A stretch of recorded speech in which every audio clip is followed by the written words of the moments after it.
70-এর দশকে sir Vivian Richard, 80-এর দশকে ইমরান খান, কপিল দেব, 90-এর দশকে লিটল মাস্টার সচিন টেন্ডুলকারের খেলা দেখতে স্টেডিয়ামে ভিড় করত দর্শকরা। তাহলে 90-এর শেষ আর 00 দশকে কার জন্য লোকে অস্ট্রেলিয়া খেলা দেখতে যেত? Ricky Ponting, Shane Warne, Glenn McGrath, নাকি উইকেট কিপার ব্যাটসম্যান নামক রোলটার সংজ্ঞা দেয়া অ্যাডাম ক্রেইগ গিলক্রিস্ট? বিস্তারিত রিপোর্টে।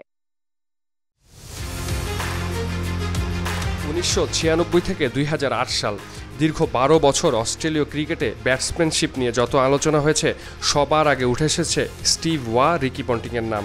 বোলিং নিয়ে কথা হলে তো লাইমলাইট একেবারে টেনে নিয়ে গেছেন ওয়ার্ন, ম্যাকগ্রা, লি। অথচ এক বিস্তীর্ণ সাম্রাজ্যের এক চালা থেকে রাজপ্রাসাদ হয়ে ওঠার সবচেয়ে চওড়া যে মার্গ, যার উপরে অনায়াসে হেঁটে গেছে ব্যাগি গ্রিন সভ্যতা, যার দুপাশে গোলাপ হয়ে ফুটেছে একটার পর একটা ট্রফি, সেই পথ নিয়ে সেভাবে আলোচনা হয় কই? অস্ট্রেলিয়ান ক্রিকেটে দুটো জিনিস না থাকলে গোড়া সমর্থকরা তাকে প্রাথমিকভাবে পাত্তা দিতে চান না। এক, কনভেনশনাল ব্যাটিং টেকনিক, আর দুই, আগ্রাসী ও হিংস্র মানসিকতা।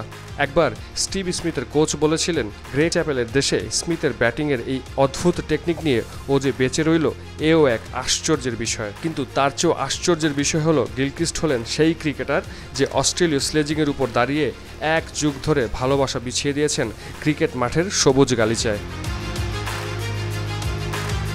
রেকর্ড বুকের কাছে ফিরে গেলে দেখা যায়, অজি ক্রিকেটের সর্বোচ্চ পর্বতশৃঙ্গে গিলক্রিস্ট দাঁড়িয়ে হাসছেন আপন খেয়ালে। অ্যাডাম গিলক্রিস্ট তার এক যুগের আন্তর্জাতিক ক্যারিয়ারে 96টি টেস্টে 17টি শতকের সাহায্যে 47.60 ব্যাটিং করে 5570 রান এবং 287টি ওডিআইতে 16টি শতক হাঁকিয়ে 35.89 ব্যাটিং করে 9619 রান করেছিলেন। টেস্ট ক্রিকেটে তার 17টি শতকের মধ্যে মাত্র একটিতে পরাজিত হয়েছিল অস্ট্রেলিয়া। ওডিআইতে 16টি শতকের সবকটিতেই শেষ হাসি আসে ক্যাঙ্গারুরা। উইজডেন অ্যালমানাকের মতে অস্ট্রেলিয়া দলে গিলির উপস্থিতি 76% ম্যাচ জিতিয়েছে ব্রাডম্যানের দেশকে। শুধু টেস্ট নয়, গিলি অস্ট্রেলিয়ার হয়ে খেলেছেন 3টি বিশ্বকাপ। 3টিতে চ্যাম্পিয়ন দলের নাম যথাক্রমে অস্ট্রেলিয়া, অস্ট্রেলিয়া এবং অস্ট্রেলিয়া। 3টি বিশ্বকাপ ফাইনালে রান করলেন যথাক্রমে 54, 57 এবং 149। 2003 সালের বিশ্বকাপ ফাইনালে পন্টিং ঝড় শুরু হওয়ার আগে যে মোমেন্টাম সেট হয়ে গিয়েছিল, তার নেপথ্যেও ছিলেন গিলি ও তার পার্টনার ম্যাথিউ হেইডেন।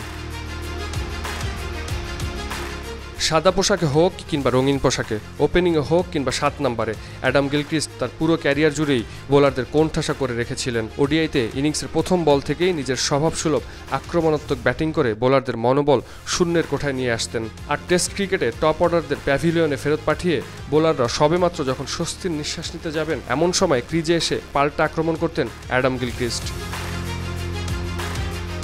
2003 এবং 2004 আইসিসির বর্ষসেরা ওডিআই ক্রিকেটার নির্বাচিত হওয়া অ্যাডাম গিলক্রিস্ট 2008 সালের মার্চে ওডিআই ক্রিকেটে অবসর নেওয়ার মধ্য দিয়ে আন্তর্জাতিক ক্রিকেটকে বিদায় জানান। টেস্ট ক্রিকেটকে বিদায় জানিয়েছিলেন একই বছরের জানুয়ারিতে। অস্ট্রেলিয়ার সাবেক কোচ জন বুকানন বলেন, গত বছর Damien Martyn, Shane Warne, Glenn McGrath, Justin Langer অবসর নেওয়াতে যে ক্ষতি হয়েছে, তার চেয়ে বেশি ক্ষতি হয়েছে গিলক্রিস্টের অবসরে। গিলির অবসরের পর এতটাই শূন্যতা বিরাজ করছিল অজি ক্রিকেটে যে অস্ট্রেলিয়ার তৎকালীন প্রধানমন্ত্রী কেভিন রুড গিলক্রিস্টকে তার অবসরের সিদ্ধান্ত পুনর্বিবেচনা করতেও আহ্বান জানিয়েছিলেন।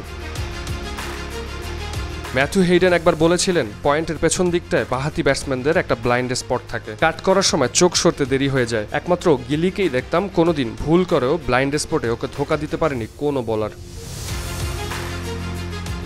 অজি ক্রিকেটে কোনোদিন তারকার অভাব হয়নি। প্রজন্মের পর প্রজন্ম দাঁড়িয়ে থাকে ব্যাগি গ্রিন ক্যাপ মাথায় তুলে নেবার জন্য। কিন্তু 17 বছর কেটে গেলেও অস্ট্রেলিয়ান ক্রিকেট পায়নি দ্বিতীয় আরেকটি গিলি। পন্টিং, হেইডেনের সাথে অনেকে তুলনা করেন স্মিথ, ওয়ার্নারকে, কিন্তু গিলির বিকল্প আজও একজনই, তিনি শুধুই অ্যাডাম গিলক্রিস্ট।